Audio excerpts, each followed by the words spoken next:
been happening, it's okay to do it because everyone is doing it. So all those things that we talked about, what you said earlier, I mean, it's not a new thing, right? I mean, for years, we have been saying to each other in general and teachers from all kind of schools, like in spirituality. Hi, my name is Yana. Thank you for watching. This episode starts with an audio introduction and continues with the video content. So remember to watch it until the end and subscribe to this channel, leave a comment, share with friends. Thank you for being here and listening to Timeless Teachings. Welcome to the Timeless Teachings podcast and Timeless Teachings YouTube channel. My name is Yana, and I'm your guide into the world of mysticism, spirituality, and consciousness in a practical and down-to-earth way. Here we have open and honest conversations with teachers, leaders, influencers, and simply ordinary people from all over the world about subjects that matter for our mind, body, and soul. It is all about weaving the sacred, the soulful, and the ordinary into our everyday life. Today, I have invited a dear friend of mine, Stephanie Dickson, to join me for a conversation about the experiences and lessons of the nomadic lifestyle. Both Steph and I have been through 15 places in less than a year. Both of us are married. Both of us are on a spiritual journey, and both of us are social entrepreneurs and podcast hosts. In this episode, we talk about what is a nomadic life. How can it help you to release anxieties and insecurities? Why being on the road helps to appreciate life even more? What impact does it have on marriage and relationships? How does it help to advance on a spiritual journey? The 4 agreements that help to create a life you truly want, and so much more.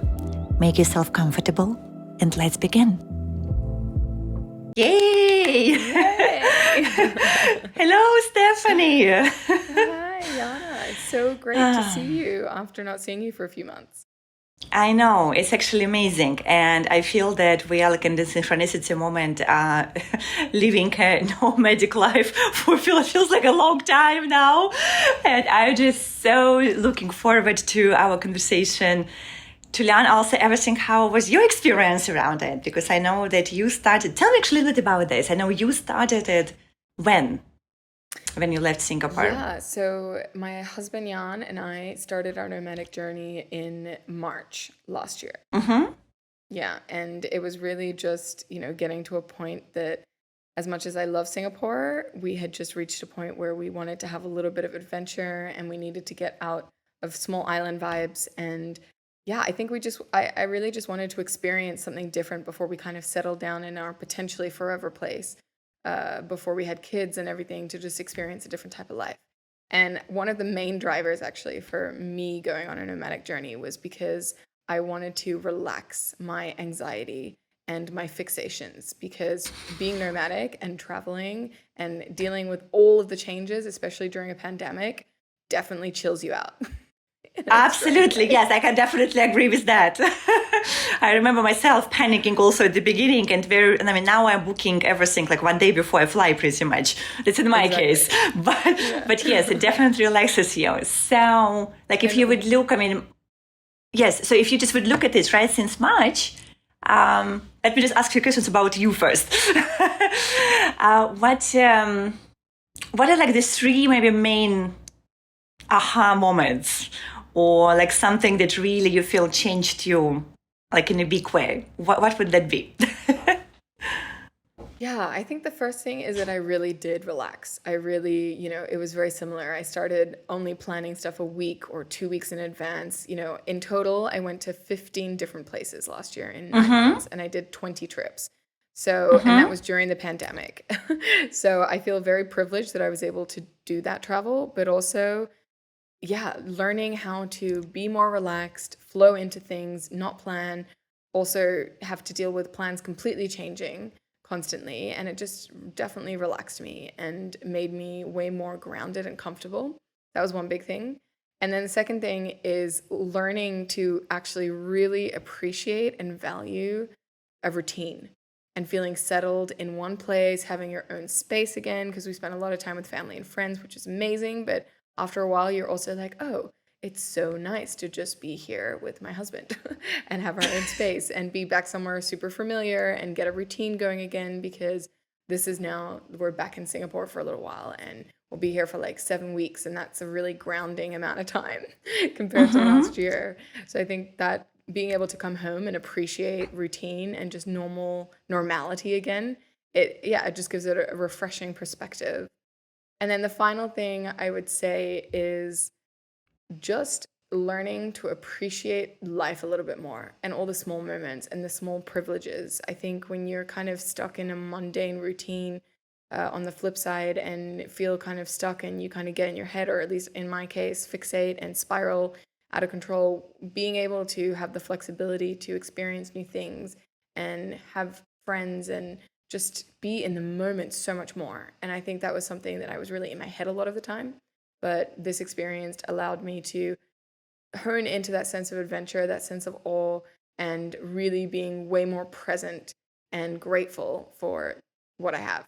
So that was a beautiful experience. I'm loving the synchronicity of that, because you mentioned you went to 15 places, right? I went through 15 countries in the last 6 months. And, I mean, that's quite incredible that I didn't even know that we have the same number at this moment. So I can actually totally resonate with everything that you said about doing that and the way how it impacts.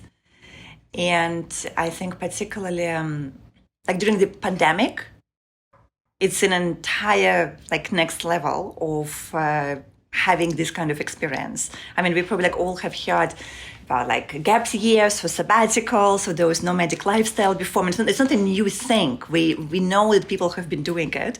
However, to do it during the pandemic, it's like the next level on so many levels. But you said also, right, with the uncertainty and everything. And like, I don't know how it was in your experience, but for me, I found that people changed a lot in the last 2 years. And there's like more kindness. There is more, like people were really almost like deprived of human contact. So now everyone really wants to connect.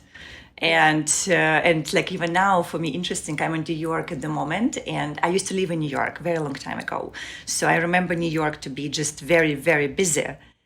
And like even places like here in New York, you feel that it became much quieter. And there's like more space, there are less people, I guess many people moved out. And so many people settled down and they haven't traveled for several years now. So they became like more grounded, maybe more family oriented. And so it's very interesting to see just what it is doing to us also, like as humans, with everything what is happening. So that was quite remarkable. Yeah, I think so as well. And I think the other funny thing that happened to me is a lot of friends looked at what we were doing and said, oh, wow, that's so amazing. I wish I could do that. And the thing is, it's actually really easy to do it.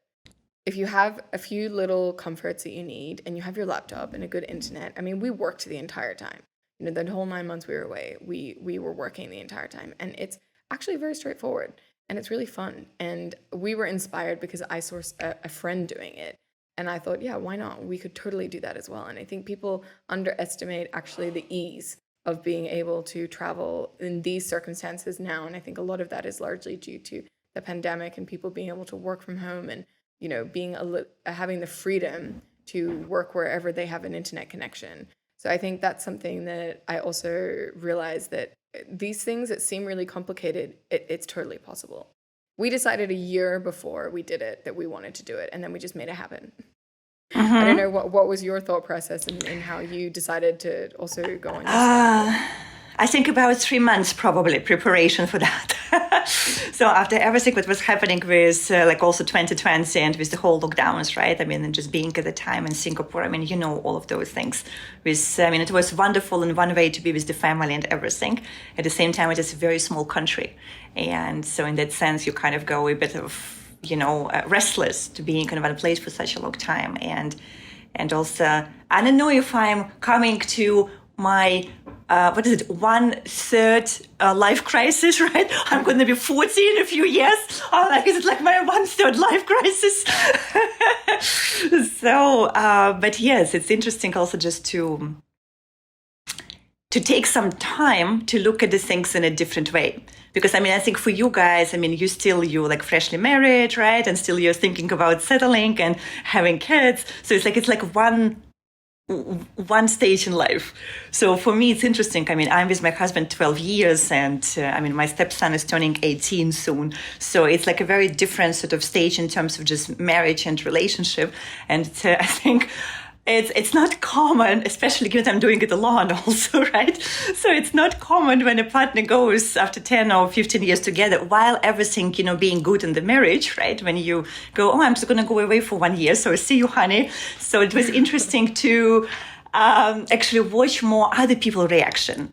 Because for him, for my husband, he was much more okay with that than other people, like friends, family. And it was very funny, just to watch that. And I can't even tell you how many people called and asked, is something wrong? Are you getting separated? Are you getting divorced? Is something wrong in the relationship? And I'm like, exactly. I'm like, wow, why would you even ask? They're like, yeah, but you're leaving for a year, right? And I was, yes, but there has to be this freedom in the relationship when you can do that if you feel you want to and your partner still loves you and supports you, at least in my understanding of relationship. And so that was just very interesting to see how it also changed. And I can see how our friends are still watching us. They're like, okay, this is an experiment. So we're going to see what happens later with them. And so that's interesting. And also how it's what you said, when people watch that journey, and many get inspired to do something similar. And so I know already of a few women specifically, because I'm traveling alone as a woman, right? So, and I know that a few women went on their adventure and journey kind of a similar kind since I started, because they have been watching me doing it. And they were like, oh, it's not so scary. You can do that, right? You can travel, and pandemic is not sort of so bad in that sense. So that was very interesting to watch. Yeah, absolutely. It's the people's reaction part is so fascinating, and calling you up and making sure that everything is okay. I think it's really, really interesting. And I think for us being a couple that was traveling together, what was really interesting is I actually didn't realize how little time we were physically spending together when we were in Singapore. And so when we moved to Thailand, that was our first stop. We had 5 months where we were day and night together. And that was a really unique experience. So by the end of the 5 months, when we made it to Europe, I ended up going away for a couple of weeks because I ran the festival in Paris. And I remember saying to my husband, I'm really looking forward to missing you. And it was so funny. We had this moment and he was like, oh, I'm so glad you said that. And we just had this really honest conversation. And he's like, that was very eloquently put, because I didn't want to say like, oh, I'm really looking forward to you leaving. But like being able to miss you, it's such a nice reframe. And I'm like, yeah, because that's how I feel. It's not like I want to get rid of you, but I'm looking forward to a little distance and a little space and a little time to be like, oh, I miss having you around again. So that was also quite a funny thing, and just learning how to communicate in different ways, and appreciating the time that we have together, but also the time that we have independently, I think is such a privilege and a beautiful experience we were able to give to each other. So I guess I'm also curious how it's been for you and your husband. That has been quite a journey. Yes, I know. Very interesting. Honestly, I was nervous doing that, because I have never seen anyone who I know personally or even heard of sort of remotely who would do things like this. So I kind of felt like I'm doing in an entirely like uncharted territory, and there's sort of no guideline on how to do this, right? Because most people, they go through separation in those cases. Like I know sometimes when you're together for many years and couple might decide, okay, we need some space, let's separate sort of, right? And figure out things and then see if we can be together again. And usually people do this when there are some issues in the marriage. So for me, it was very interesting, because we had actually in terms of relationship at home, like a very blissful 2020. So we were laughing, like with my husband, we spent 365 days together at home, always, which has never happened before in our life. So that was very interesting experience. It's what you said, to just always be with the partner and I learned that we're actually okay in that sense. We figure out our routines, and we were very happy together. So there was no tension or anything. But at the same time, there was this part of me that just felt, I feel sometimes when we really, really love someone, at least in my experience, I have had that, I kind of tend to forget about the entire world. And like, I would just want to be with that person because it is comfortable, because it is easy, because because it makes you feel good, right? At least in my case. And so I feel that sometimes, as much as I love my family and my relationship, in a way, I felt it was almost like limiting me to becoming who I'm meant to become because I'm so close to people I love and I just want to be with them all the time. And so it was like almost like this stretch for me to get out of my comfort zone. So to see what happens when I get out of it consciously and by choice, right, on distance with everything that it entails, and then just see what evolves from that. So that was a very interesting sort of way of looking at it, and just see what else shows up in life and how many opportunities opened up and people come in and they offer, projects and things like I wouldn't have thought before because I was too close into my own family life. And so that was just beautiful, to witness how that works. And then I just felt, at least in our case, the relationship went like on entirely just next level. Like I thought we were going to get divorced, to be honestly, a part of me, right? In a way, I'm like, what am I doing? And I still remember when I left Singapore and I arrived, it was in Switzerland, was my first stop to stay with the friend. And I still remember when I woke up the next day and I had like a panic attack. I was like, what am I doing? Like, I'm sort of randomly, leaving from a very happy marriage into the unknown with no even particular sort of reason to, to do that. People were like asking, what are you running away from? Or what are you searching for? And I was like, I'm doing neither, really. I'm just doing because I have this strong calling, like inside of me, that I need to do that. And it's important. And so that was just very interesting to go through this with my own fears in my own head also. Like what is it going to do to our relationship? Are we going to survive that? And, are we going to become very distant because of this? Everything went through my head. And we had those like quite a few conversations with my husband and just also watching him adapting. And so now it's like more than 7 months soon, actually, right, that I'm on the road. And to my greatest surprise, so it's not that we did not end up in a separation or divorce situation.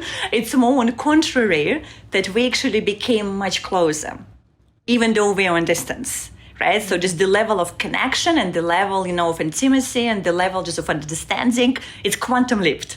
And I was really surprised by that. And so it also, I feel, brings this grounding and sense in the relationship when you go, wow, if you can be that connected on distance, then it's a very solid partnership when it comes to relationship, right? So that was a just huge experience for me.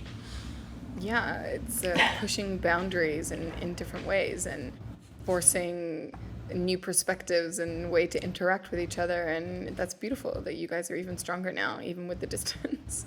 Exactly. And a very unconventional marriage 12 years in. I know, and it's maybe me just being on a journey. I don't know what is happening, but also I have been seeing like other people really trying some kind of unconventional marriages. So I just met a friend here in New York who I haven't seen like in at least 5 years, I think. And he just got married. And it was also funny because I'm like, oh, okay, I want to meet your wife, right? And he goes, oh, she doesn't live in New York. And I'm like, right, so where does she live? And he says something in the middle, of America, entirely different state. And I'm like, right, and so how does that work? And he goes, we are happily married 2 years already. They are in their middle 30s, both of them. And so he lives in New York. She lives, I don't know how many flight hours away somewhere, different part of the country. And they see each other like every 2-3 months. And it works well for them. And so that was interesting just to see also more and more examples of sort of different,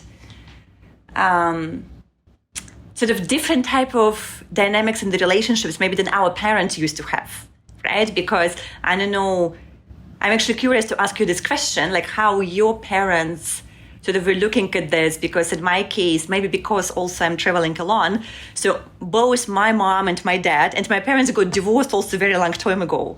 So my father have not really been very engaged in my life. So for him sort of to come in, call and ask what's going on, it's like apocalyptic, you know? So even he showed up and was asking questions. Why are you doing what you are doing?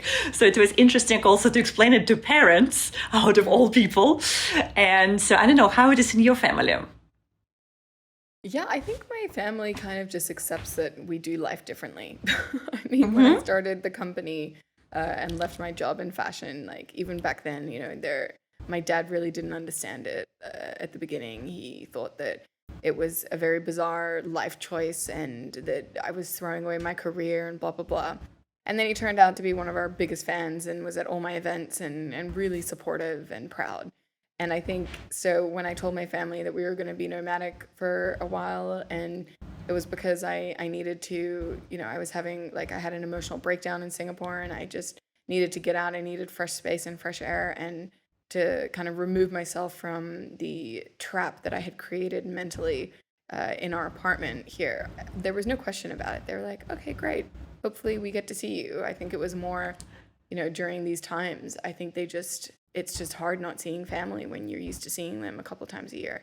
I think they were more just hoping that Australia would be able to open up and we could go there as well. But yeah, I think they stopped questioning the weird things that I do a while ago. That's a good thing. So they accepted it. There's no, okay. So that's very liberating. I mean, I met your parents. I know that they are very, very supportive in that sense. And that probably they like to see your free spirit, you know, doing the things that you want to do. And I'm very happy to see you with that. Also just seeing this transition and that calmness that you now have after being on the road. And, you know, it's also funny. I can see it with other people, because I met friends, and some friends came to see me, and my husband also came to see me. So he doesn't travel as much as I do, right? Or he did not in the last 6 months. So it's interesting to see people who sort of not that much on the road during the pandemic and how nervous they get now when they have to be on the road with all the tests and this and that, how much in advance they prepare, right? And there's like all those tension and stress around it, how it's going to go. And I remember myself, I have been feeling exactly like this. Like I remember, like it was almost like when I was leaving Singapore, probably two major stress factors was one, I was not sure what's going to happen to my family and my relationship, because that's kind of like a wild card in this situation. And second, I was so stressed about the pandemic thing, like what is going to do, you know, how am I going to, you know, solve if something comes up? What if I'm going to get sick? What if I have to quarantine somewhere unexpectedly or something? I'm going to deny entry in the country, right? All kind of things went also through my head. And I remember just being, very kind of on the edge about all of that, like emotionally and mentally.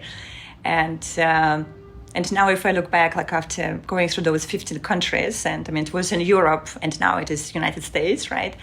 And it's kind of almost funny to look at that with everything that happened and all the situations that, you know, you have to go through and how different also it was on the ground when it comes to pandemic and in different country.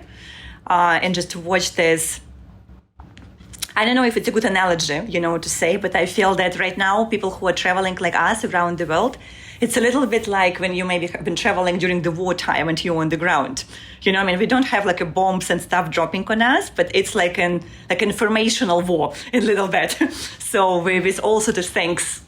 And so it's interesting to just also see how people think differently and how it varies from place to place a lot, even though the situation is kind of the same for everyone around the world, but how people react in an entirely different way. So that's kind of been fascinating to watch. I couldn't agree more. I think it's unbelievably fascinating to see how different countries have handled the pandemic and how, depending on the news and the sentiment and the rules, how people have still a different view on it. And it's just so fascinating. And I think I've had this conversation with a lot of people that this is really just a test run for when, of course, the effects of the climate are already massively hitting places around the world. but there's a lot of places that are still in denial, or it's really not at the peak of the impacts that's going to happen right now. And I really think that if you were to look at how all these different countries handled COVID, it's a test run for more crises that will come within our lifetime. So where do you want to be? What kind of mentality are you going to want to subject yourself to? What kind of rules, what kind of government, reactions and the way that they handle different situations. So it is a fascinating case study in sociology and the, I guess, evolution of humanity of different places. Yes, and I think particularly for our generation, I mean, we are already living like in extraordinary times with everything what is happening at our age. And what you said, I think there will be more stuff happening. So it's interesting to watch. I mean, especially for us, which I feel maybe that's why it changes the way how we look at things, how we look at life, at lifestyle, how we look at relationships, how we look at the way of doing business, how we look at communities, right? And so I feel that, I mean, each generation is a little bit different from the parents. It's very normal because we evolve as human species. So if I were to ask you, because I know you're also very much into the community and you have done a lot of work with all sorts of other people and also Green is the New Black, right, with the Conscious Festival. So you interacted with a lot of people of kind of our age, more or less, right, in a way. So, like if I would ask you to share, what do you see? Is there like a pattern of thinking? Is there a behavioral kind of pattern? Is there a sort of a common ideas that are shared where they want to go, right? So is there something like that? Do you mean in general with the pandemic or travel or specifically? Oh no, with people. No, with people. Like we say with people who are about our age, that you have just maybe interacted in the last few years and just seeing what is happening in their life and talking to them. And so if we talk like about our generation, right? So what do you see that where we want to go? Yeah, I think it really depends on the echo chamber that you're in. So I'm obviously in a very sustainability minded echo chamber. You know, it's what's, especially online and conversations that I have and people that come to our events, it's really people who are wanting to see a better future. And I think after COP26 last year, there was very mixed reviews and mixed feelings about it. And a lot of activists really felt unbelievably burnt out and disappointed with the lack of action that was taken. And what I'm seeing now is something really beautiful and fascinating in a way, because people are stepping back a little bit and they're reevaluating what's important in their lives. And they're focusing more on finding joy, on finding happiness, and realizing that although it seems very obvious, I have this conversation a lot of people having the realization that this is not a sprint, it is a marathon. And just taking a moment to step back and appreciate the beauty of nature on those walks, or, you know, finding little moments of joy in other things outside of the good fight to, just actually enjoy life. And I think that's a really beautiful thing. And I've seen a lot of people that we interact with and friends and also activists that we follow or support going through very, very similar process around coping. You know, there's the grief and the shock, and then that kind of goes into then sort of detaching and zooming out and then rediscovering joy again. And I feel very joyful at the moment, and I see a lot of people around me also tapping into that. And I think that's a really beautiful thing that we forgot for a very long time in the rat race, in then of course all the stress and heaviness of the pandemic. You know, I don't think anyone that I know is unaffected on some level, both mentally and physically, and just exhausted. I mean, even seeing all my family over Christmas and New Year, it's the most subtle and relaxed and tame New Year's that we've ever had, but it was still beautiful. But I think everyone's just so tired, and so those moments of little joy is what I'm seeing a lot at the moment, and people just reestablishing a new balance and foundation in their lives and building again in this new world that we're faced with. Absolutely. I would also add that what I have seen, like with friends and family and, you know, people I work with in the communities, that it kind of brings us to the important stuff. This is how it feels, right? So, and now we do it collectively, and with everything that has been happening, it's okay to do it because everyone is doing it. So all those things that we talked about, what you said earlier, I mean, it's not a new thing, right? I mean, for years, we have been saying to each other in general, and teachers from all kind of schools, you know, like in spirituality, always talk about, oh, just follow the bliss, just be joyful, you know, like smell the roses, right, on the way to a mountain or wherever you go. And we kind of, yeah. Then we're continuing this rat race.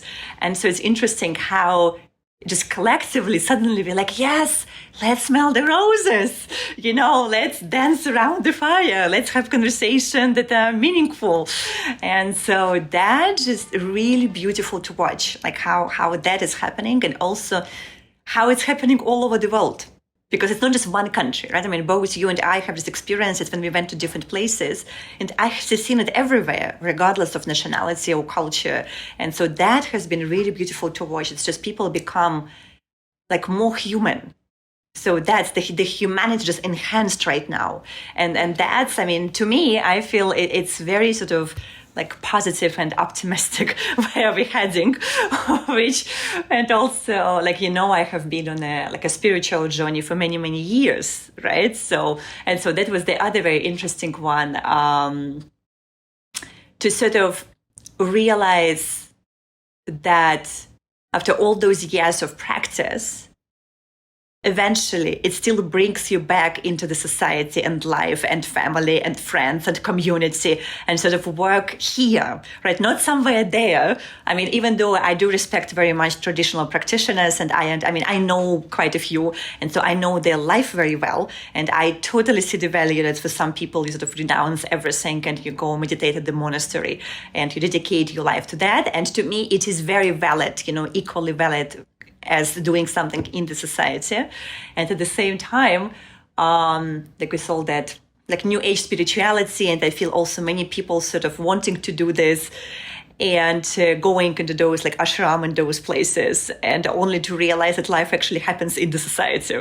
And so that's kind of funny because I'm now one of those people. So I feel a little bit like it's like a, you know, like return back home in that sense, from very spiritual into very practical at the moment, those hands-on with life and being on the ground and in the mud, right? And create stuff with your hands.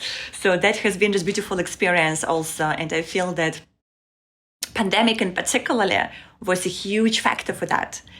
To sort of, because even in a spiritual circles, and I know that you also, you know, very curious about that subject, that there is still a rat race, just like in business or anywhere else, you know, like, when am I going to get enlightened? Fast, right? So, and people kind of go, what else do I need to do? And people still go like on the same pace, often just rushing into it. And so it's, even that has been stopped, I can see, for many. So that people became more relaxed, and they're like, oh, okay, you know, it's actually about living life. It's about, you know, being in the moment. It's about enjoying what you have. It's about connecting with humans. It's about helping those who are around you first, and then you kind of expand it, right, to whoever you can. But yes, that has been just very interesting journey. So Yeah, what is your experience actually about spirituality in that context? Because I know you into those things.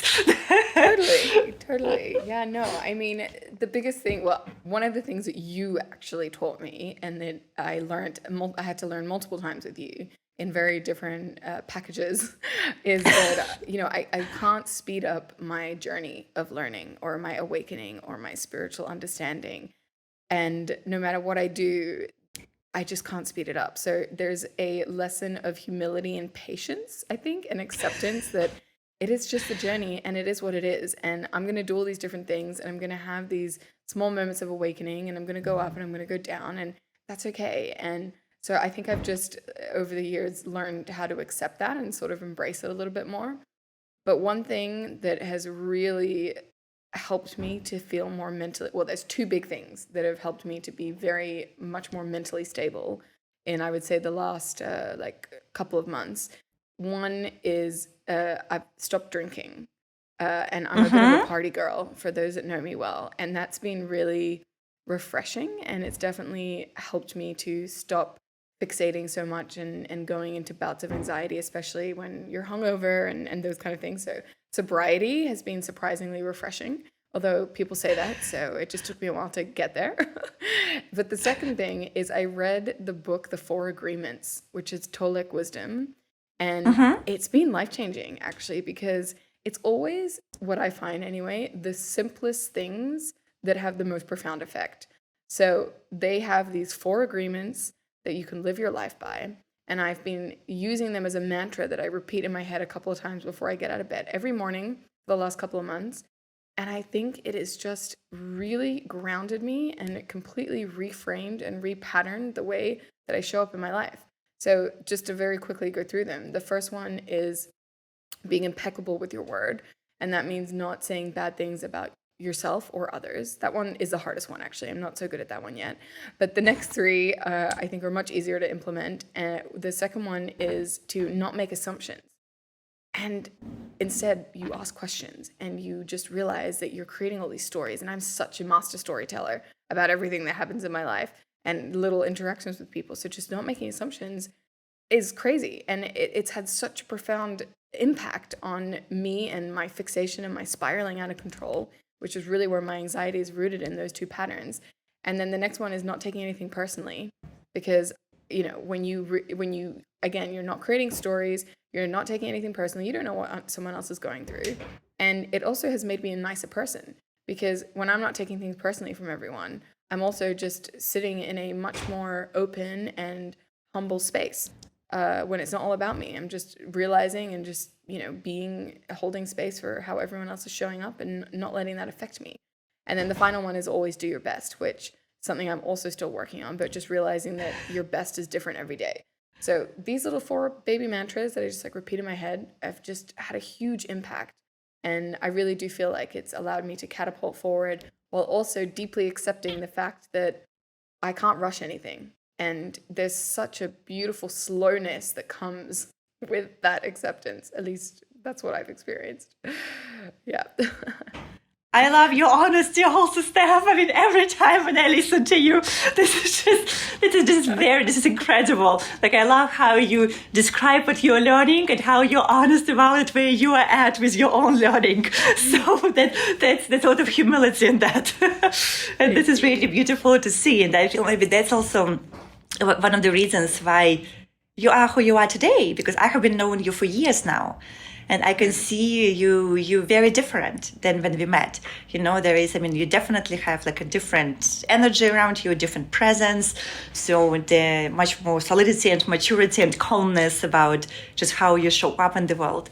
And knowing that you also about what?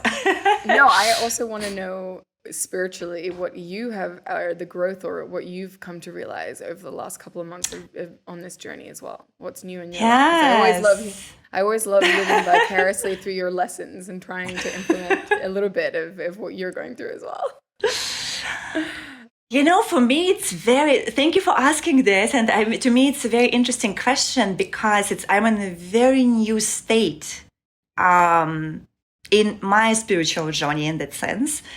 I have been what they call a spiritual seeker for a very long time. I mean, as long as I can remember myself. I mean, I started sort of consciously when I was 8 years old, you know, reading books and trying to figure out things and doing yoga and everything as a child. And then just years of journey. And particularly for the last like maybe 10, 11 years, like it was my main focus pretty much above everything else. And for someone who spent 30 years of my life, right? Sort of being on this path and really kind of investing time and energy and having questions and trying to find answers to those questions.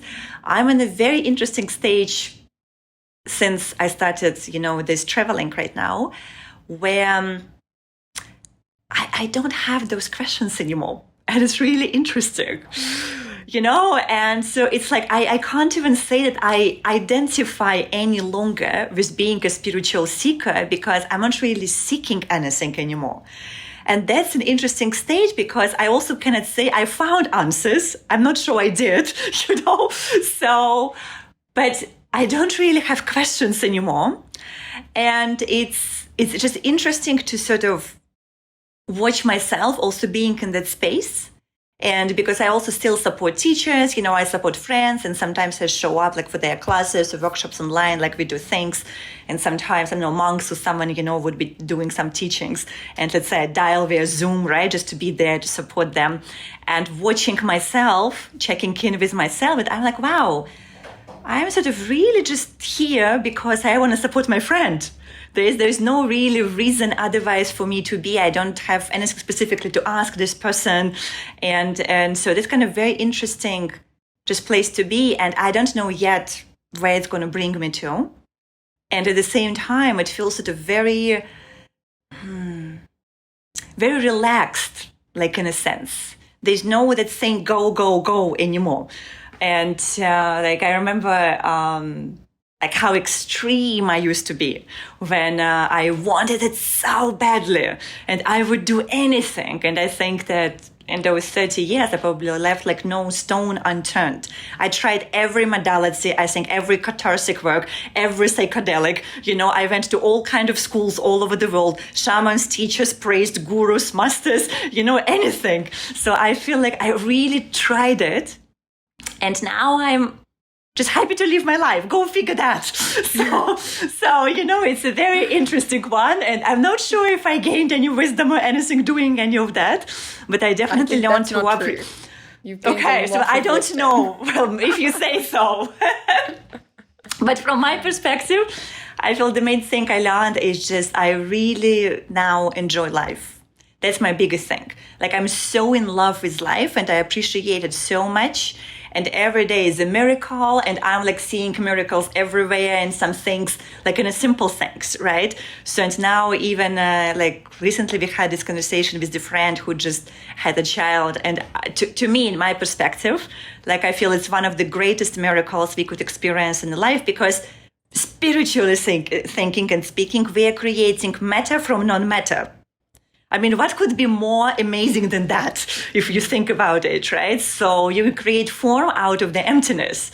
And so now even the way kind of how I look at people, like when I look at humans, I see miracles everywhere. So to me, it's very interesting state to be just kind of how I go through life with that.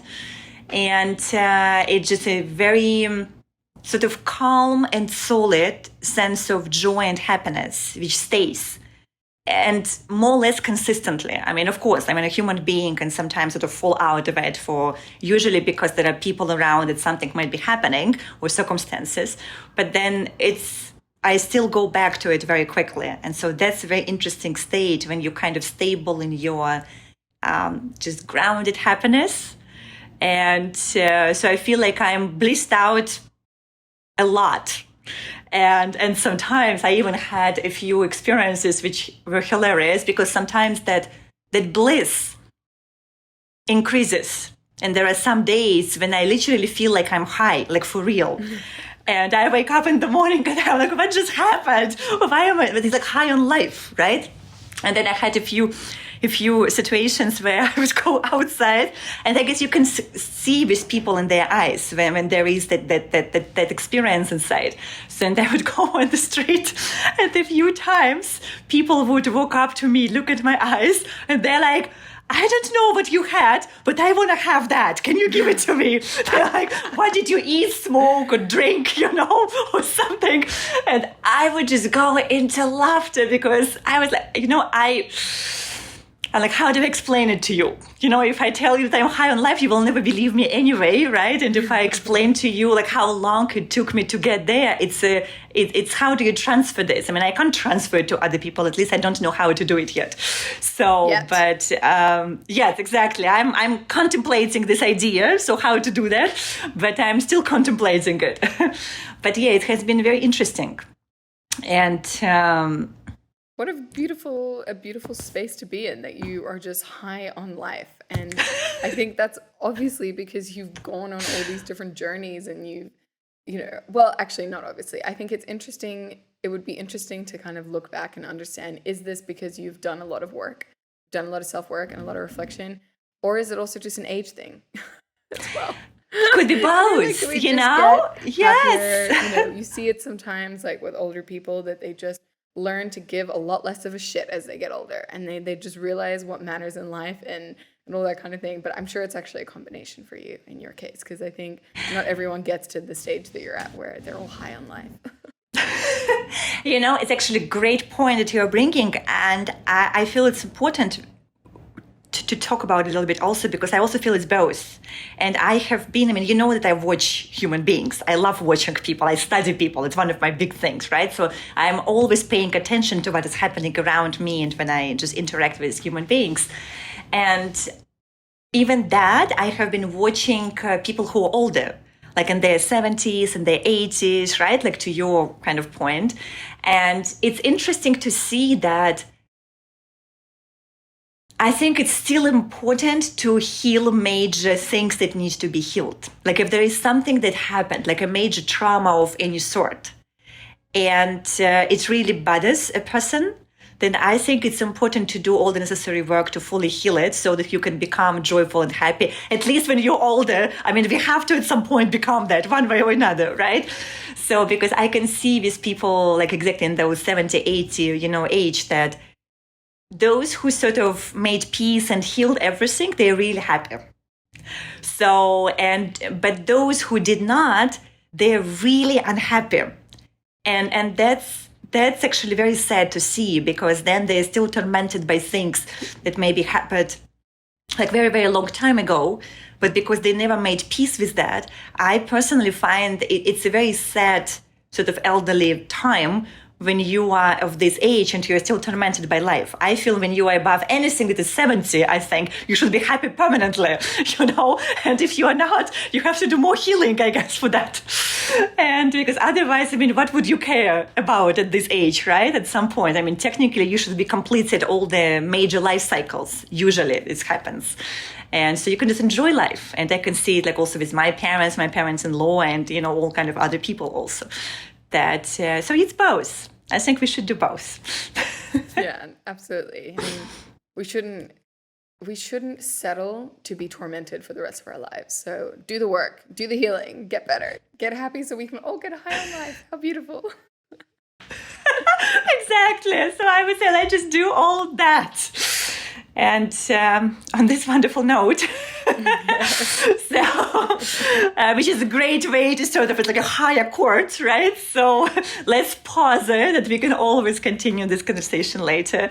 And it was just so wonderful to be in your space, Steph. I always love talking with you, and I always find, I get insights every time talking with you, and I just love being in your presence. And I know you're also like a manifestor based on human design, right? So you're like, when we're going to do something, we're going to do something. So I love that. I love that.